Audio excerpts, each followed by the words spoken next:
Students, welcome to Hiva Max 11th Standard Max Chapter 4 Exercise 4.3 third question எப்படி solve பண்றதுன்னு பார்க்கலாம்.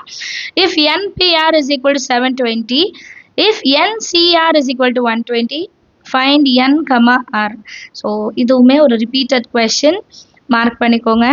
ரெண்டு விஷயம் கொடுத்திருக்காங்க. NPR ஓட வேல்யூ கொடுத்துட்டாங்க 720. இன்னொன்னு என்ன கொடுத்திருக்காங்க NCR. So இது ரெண்டுத்துமே n equal r equal அதனால தான் இப்படி ஜெனரலா கொடுத்திருக்காங்க. இது ரெண்டை வச்சுட்டு நான் n என்ன r என்னன்னு தனித்தனியா கண்டுபிடிக்கணும்னு சொல்றாங்க. இப்போ NPR ஓட ஃபார்முலா என்ன? n factorial divided by n minus r factorial. Same NCR ஓட value n factorial divided by r factorial into n minus r factorial. இப்போ இது ரெண்டும் வச்சு தான் நம்ம சால்வ் பண்ண போறோம். இது ரெண்டும் தெரியணும் நமக்கு. So first thing என்ன? n factorial by n minus r factorial is equal to 720 இல்லையா? இதை நம்பர் 1 ன்னு எடுத்துக்கலாம். அடுத்தது NCR.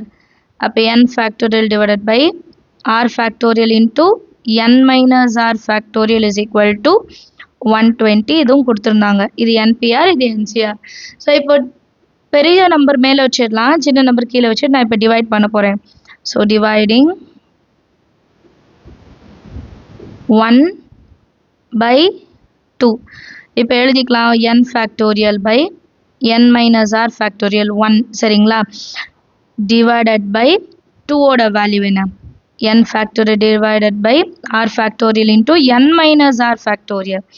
That is equal to 720 by 120 இல்லையா? 0 0 கேன்சல் ஆகிடும். 12 6 are 72. அண்ட் நெக்ஸ்ட் லைனில் இதை ரெசிப்ரோக்கல் பண்ணி எழுதிட்டு கேன்சல் பண்ணலாம், ஈஸியாக இருக்கும். n factorial by n minus r factorial into இப்போ ரெசிப்ரோக்கல் கீழே இருக்காது அப்படியே மேலே r factorial into n minus r factorial divided by n factorial equal to 6. n factorial cancel. n minus r cancel. இப்போ r factorial is equal to 6. இப்போ r factorial வந்து 6னா 6 எப்படி split பண்ணலாம்? 3 into 2 into 1 ன்னு எழுதணும்னா r factorial is equal to 3 factorialனு ஆயிடுமா? அப்போ r ஓட வேல்யூ என்னன்னு எடுத்துக்கலாம்? 3ன்னு எடுத்துக்கலாமா? ஸோ ஃபர்ஸ்ட் r ஓட வேல்யூ என்னன்னு கண்டுபிடிச்சிட்டோம் இல்லையா?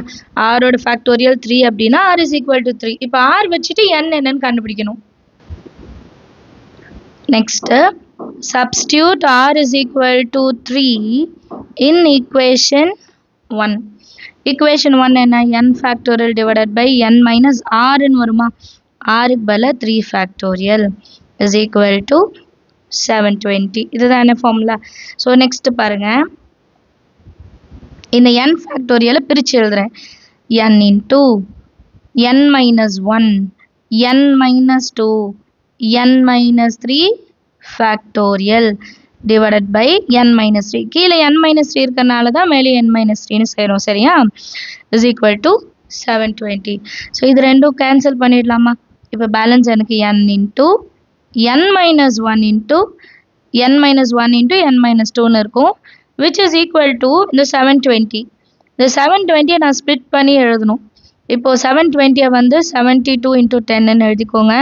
72 9 8 72 அப்புறம் ஒரு 10. எதுக்காக இப்படி எடுக்கிறோன்னா ஃபார்முலா இதை வச்சு கம்பேர் பண்ணோம். இப்போ இது 10 minus 1 9 10 minus 2 8. இது மூணும் இதுக்கு ரிலேட்டடாக வருதா? ஸோ ஃபஸ்ட்டு 10, அதுக்கப்புறம் 9 10 minus 1, அதுக்கப்புறம் 10 minus 2 வந்து 8. இது ரெண்டும் ஈக்குவலாக இருக்கனால என்னோட வேல்யூ 10ன்னு நம்ம கண்டுபிடிச்ச மாதிரி ஆகிடும். அண்டர்ஸ்டாண்ட் ஆகுதா? இதுதான் மெயின். நிறைய கொஸ்டின்ல இது எப்படி ஸ்ப்ளிட் பண்ணணும்னு தெரிஞ்சாதான் ஆன்சரே நம்மளால எழுத முடியும். ஸோ இது ஸ்ப்ளிட் பண்ணி எழுதிட்டு n is equal to 10ன்னு எழுதிடுங்க. இப்போ r ஓட வேல்யூ 3 அண்ட் n ஓட வேல்யூ 10. இதுதான் நம்மளோட சொல்யூஷன் கண்டுபிடிச்சிருக்கோம். அண்டர்ஸ்டாண்ட் ஆகுதா? சம் நீங்களும் ட்ரை பண்ணி பாருங்க. தேங்க்யூ ஸோ மச் ஃபார் வாட்சிங்.